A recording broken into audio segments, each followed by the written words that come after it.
The Attention Merchants. This book can be summarized in one sentence. Let's explore how businesses compete for our attention in a world that remains invisible to us. Published in October 2016, this book was written by Tim Wu, a professor at Columbia Law School. I recommend The Attention Merchants because competing for attention is the fundamental logic behind all business activities. Only by understanding how businesses compete for attention can you grasp the essence of modern business competition. The book focuses on three main points. First, sensationalism is the starting point of attention grabbing, and media was born sensational. Second, media, advertisers, and audiences are locked in a three-way game for attention control. Third, with the rise of the internet, the battle for attention has escalated, and we've entered the worst of times. Let's discuss the first point. Sensationalism is the starting point of attention grabbing, and media was born sensational. If you're a regular internet user, you've likely encountered criticism of media. Many people view media outlets as pandering to advertisers without principles, essentially acting as money-hungry servants. Without comparison, there's no perspective. If you've had similar thoughts, be cautious. The notion of noble media is merely a beautiful illusion. Let's examine how media evolved. The commercialization of human attention began in 1833. New York had only 300,000 residents then, and a newspaper cost 6 cents, a luxury many couldn't afford. That year, a 23-year-old named Benjamin Day decided to start his own newspaper, the New York Sunday. Instead of charging 6 cents, Day priced his paper at just 1 cent. His competitors thought he was crazy. The printing costs alone exceeded that price. But Day wasn't foolish at all. He never intended to profit from readers. His strategy was to build circulation through low prices and make money from advertising. Note that the concept of advertising barely existed then, with no clear distinction between ads and news in newspapers. The newspaper's classified section originally contained useful information for customers, without any commercialization. When Bennett took over, he transformed these small notices into sophisticated advertisements. He started by offering free advertising in the New York Sun to cultivate the market.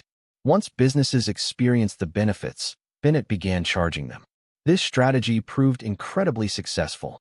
Within a year, Bennett's newspaper became New York City's largest publication. Unlike traditional newspapers that earn money from readers, Bennett's model was different. Readers were his product, and businesses were his customers. He attracted readers' attention and sold that attention to advertisers. In essence, Bennett became a merchant of attention. This might sound familiar, reminiscent of Mark Zuckerberg and modern media platforms. They all follow the same principle. Bennett was the pioneer of what we now call the internet business model. The New York Sun became history's first true mass media outlet, and you could say Bennett invented the concept of public opinion. Even the position of full-time journalist was his innovation. Since the public was interested in court cases, Bennett stationed dedicated people at courthouses to record and publish trial proceedings. These were the first professional journalists. Bennett wasn't just the first to discover attention as a resource. He was also the first to realize its scarcity. As competitors emerged, there was only so much reader attention to go around. How many newspapers could New York City sustain? The Attention Merchants explains two key aspects of human attention. First, you're always spending attention somewhere. It's constantly generated and consumed, cannot be turned off or saved up. This creates ample opportunities for businesses to compete for attention. Second, the human brain is excellent at filtering information, ignoring most of what it receives, especially familiar content. This means bombarding readers with information alone won't capture attention. The brain adapts quickly. Even fascinating content soon becomes familiar and gets filtered out. The attention business becomes challenging, requiring constant innovation and increasingly powerful stimuli to maintain engagement. The most direct strategy was to push towards more sensational content. The New York Sun initially published popular stories about suicides and domestic disputes. As competition intensified, newspapers began featuring increasingly sensational content. One paper specialized in violent death reports with vivid descriptions of corpses. Eventually, newspapers engaged in stimulation wars, similar to today's celebrity Twitter feuds. Both modern and historical readers have shown great appetite for such content. The New York Sun once published a news story about astronomers inventing an advanced telescope that could observe beings on the moon more sophisticated than humans. Imagine such news making headlines. The battle for attention then evolved from one-dimensional text to two-dimensional images. In the 1860s, a poster artist named Jules Cheret emerged in Paris, creating large advertising posters displayed on city streets. The success of these posters depended on their ability to catch pedestrians' attention. Cheret innovatively discovered that figures in posters couldn't just stand still. They needed to create a dynamic scene as if the characters were about to leap out of the frame. Artists quickly identified elements that captured attention: movement, color, and the presence of people or animals, such as scantily clad women, adorable babies, or monsters. In essence, media and advertising started with sensationalism. As attention merchants, first, they had to use sensationalism to capture attention. Second, they needed even more sensational content to maintain it. This leads to our first point. Pandering to base instincts was the starting point for attracting attention. Media was sensationalist from birth. Now for our second point. Media, advertisers, and audiences became locked in a three-way game for attention control. As mentioned, attention merchants, represented by tabloids, took the sensationalist route, which quickly escalated and sparked audience backlash. Once people realized these media were attracting their attention to exploit its value, they felt emotionally manipulated, something detrimental to both advertisers and media. The Paris government soon restricted provocative posters, limiting their display to specific locations and imposing heavy taxes. Within decades, attention merchants hit creative barriers. From then on, audiences, advertisers, and media engaged in an attention war, a history of harvesting, resistance, and reform. The war initially saw advertisers dominating television and viewers. Television boomed in America during the 1950s. Home TV ownership jumped from 9% in 1950 to 72% by 1956. Early televisions were expensive, costing the equivalent of $2,000 to $5,000 today. Watching TV was initially a sophisticated activity, similar to going to the cinema today. The typical scene was families sitting together in silence, watching TV with complete concentration, often with the lights off. People viewed images as miraculous, approaching them with reverence, almost like participating in a religious ceremony. Audiences surrendered such high-quality attention so easily, like lambs to the slaughter. Advertisers seized this opportunity. Early TV programs were typically sponsored by single brands, including the first-ever television news program. The program was sponsored by Camel Cigarettes, which was known as the Camel News Caravan on NBC.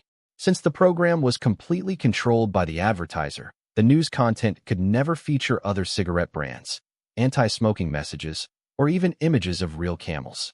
In 1952, scientists already had sufficient evidence linking smoking to cancer. But as you can imagine, such news would never appear on Camel News Caravan. How could news be objective and fair under these circumstances? With such a captive audience, advertisements didn't need to be too sophisticated. Initially, they were straightforward, simply telling viewers the benefits of products. Later, TV commercials commonly used the unique selling proposition approach. I can solve your problem, and only I can solve your problem. Print advertisements went even further, creating problems that didn't exist to serve as selling points. For instance, M&M's advertised, "Melts in your mouth, not in your hands," a selling point created out of thin air. Later, advertisers began tapping into viewers' subconscious. Marlboro cigarettes, originally targeting women with their mild taste, created a Western cowboy-themed TV commercial that became a symbol of masculinity. Clever advertisers treated all products as symbols of human desires, even categorizing food into masculine and feminine categories. Family sedans were portrayed as wives, while convertibles were given mistress connotations. TV advertising evolved from realism to symbolism, quickly reaching new heights. However, advertisers' golden age was coming to an end. Media gradually gained control. In the booming 1950s television industry, NBC and CBS emerged as major competitors. While NBC had their advertiser-controlled Camel News Caravan, CBS launched their own news program. Refusing advertiser control, and focusing solely on quality, independent journalism to attract viewers. This strategy proved powerful, achieving massive ratings. NBC responded by launching I Love Lucy, which achieved 70% viewership per episode. CBS then introduced a talk show that reached a peak rating of 82.6% in 1956, records that remain unbroken today. Television networks then expanded into morning and late-night programming, capturing audience attention across different time slots. NBC pioneered large-scale live broadcasts, particularly successful with American football, leading to the Super Bowl. Today, watching the Super Bowl in America is comparable to watching the biggest annual television event. As television programming grew more powerful, networks gained more influence. CBS pioneered a new advertising format, moving from single-sponsor programs to multiple commercial breaks within shows, a format still used today. Advertisers didn't mind, though viewers initially struggled to adjust to interrupted programming. A major achievement of 1950s television was the invention of what might be the ultimate engaging format: reality shows. Today's American Idol and The Voice all trace their origins to this era, though the focus has shifted from knowledge competitions to talent shows. CBS was the pioneer of this format. They launched a quiz show called The $64,000 Question. Contestants were ordinary people, and the questions covered general knowledge that appealed to the public. Each contestant started with $64, and the prize money doubled with each correct answer. However, one wrong answer meant losing everything. The show became a massive hit and inspired countless imitators. Initially, advertisers controlled both media and viewers. Then, media companies turned the tables by creating compelling content that gave them control over both advertisers and audiences. The poor viewers were constantly manipulated, and by the late 1950s, Americans were watching television for nearly 5 hours daily. That's when viewers finally began to resist. Watching 5 hours of advertisement-filled programming every day was absurd. More and more people began to wake up from their TV addiction. At this time, a tech company introduced a powerful weapon against TV advertising: the remote control. While it couldn't block ads, it had two crucial functions: mute and channel switching. Despite having only 3 channels, this small measure of control over their attention marked viewers' first strike against TV stations. When ads came on, viewers could switch channels or mute them, forcing TV stations to retreat. Then came a pivotal moment. A viewer wandered backstage during a quiz show and discovered a contestant holding a booklet containing all the evening's answers. When this was exposed, it caused a huge scandal. The revelation that shows were rigged for ratings through behind-the-scenes manipulation outraged viewers, who felt their intelligence had been insulted. People also realized that television had become overly commercialized, with everything revolving around advertising. Even children's shows were designed to sell toys. By the 1960s, young people became disillusioned with commercial society, and television became public enemy number one. Television industry had to adapt. Idealistic TV professionals returned to the scene, creating purely educational programs. America finally got its nonprofit public broadcasting stations: NPR, National Public Radio, and PBS, Public Broadcasting Service. These stations, operating on donations and minimal government funding, earned high respect among intellectuals. The remote control forced advertising to become more creative. The only way to keep viewers from changing channels during commercials was to make them entertaining enough to watch. Even today, one of the main attractions of watching the Super Bowl is seeing the innovative new commercials. Viewer resistance also led to media and advertising industry segmentation. By the 1990s, specialized TV channels flourished, offering diverse programming options. Advertisers realized that media audiences weren't a monolithic group. Different demographics had varying tastes and purchasing needs. Some even categorized Americans into 40 distinct types, believing each group deserved their own television channels. This led to the emergence of specialized networks like MTV, Disney Channel, and Fox News, each catering to specific audiences with distinct political leanings. While viewers gained more choices, they also started moving away from television as the internet age dawned. This brings us to our second point: the dramatic three-way dynamic between media, audiences, and advertisers.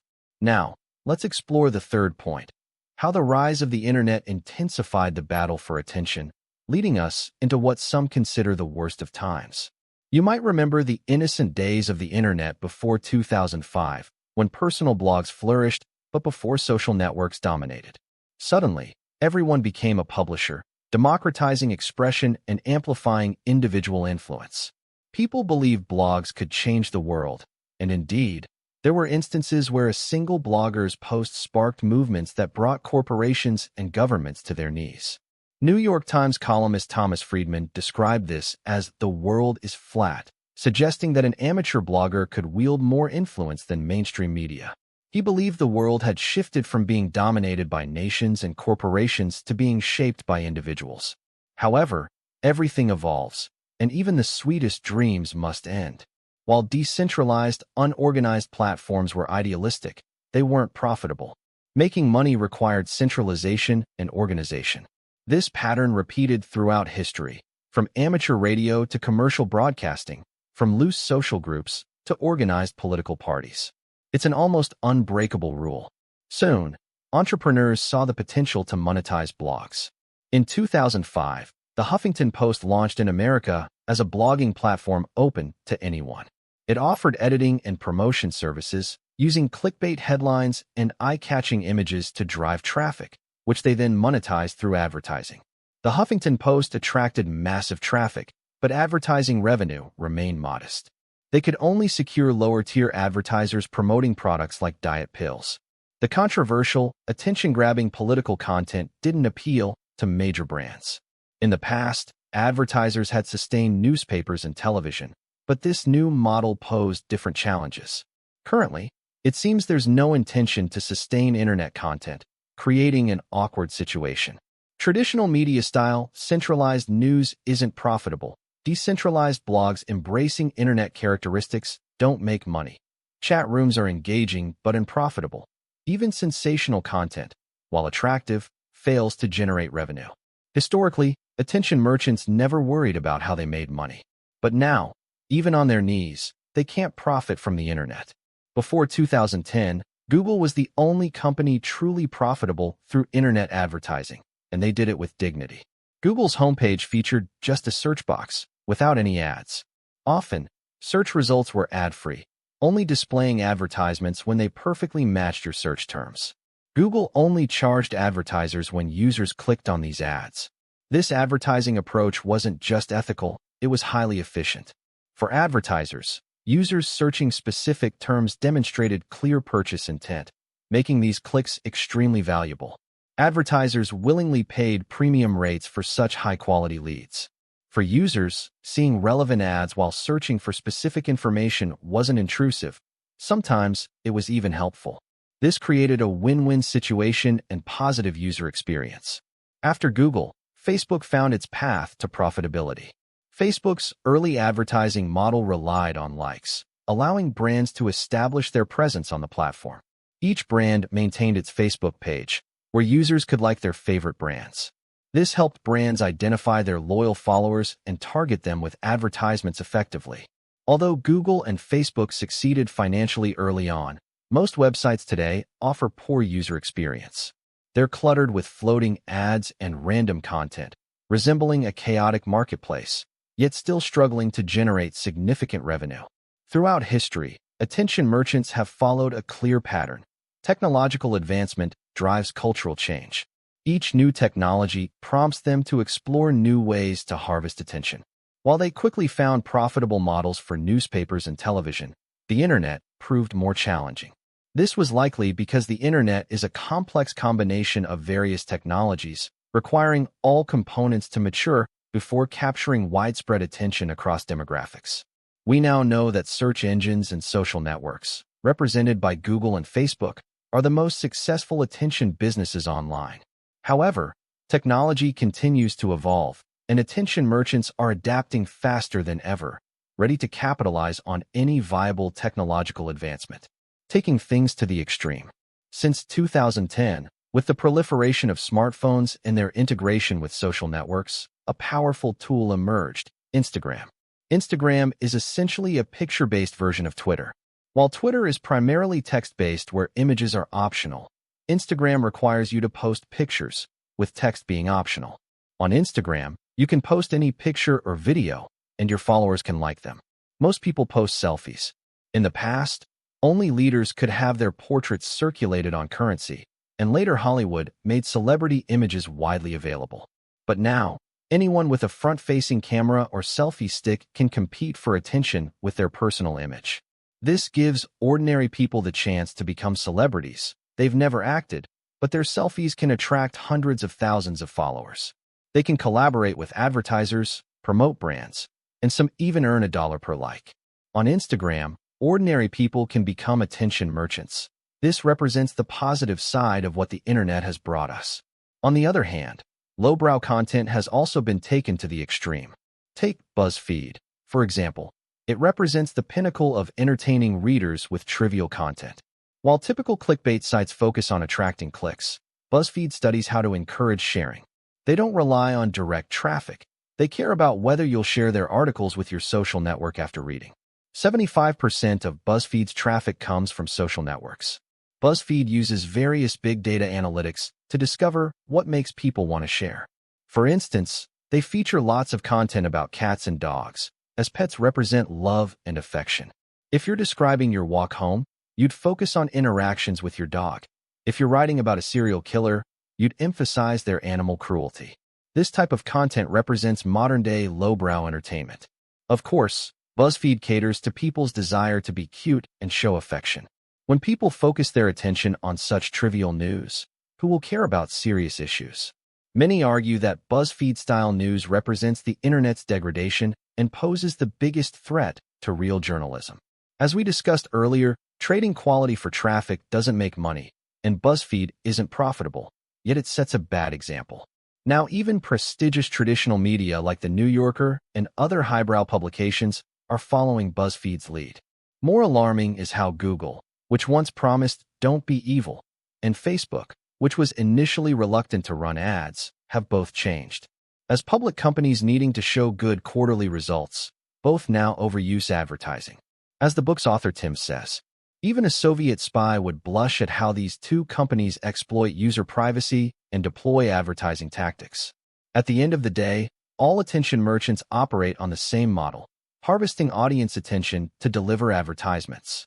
Most negative aspects of the internet can be traced back to advertising. From this perspective of attention harvesting, we may be living in the worst era yet. The book, The Attention Merchants, reveals 3 key insights. First, sensationalism is the starting point for capturing attention, and media has been sensationalist since its inception. Second, there's a 3-way game theory dynamic between media, advertisers, and audiences in the battle for attention control.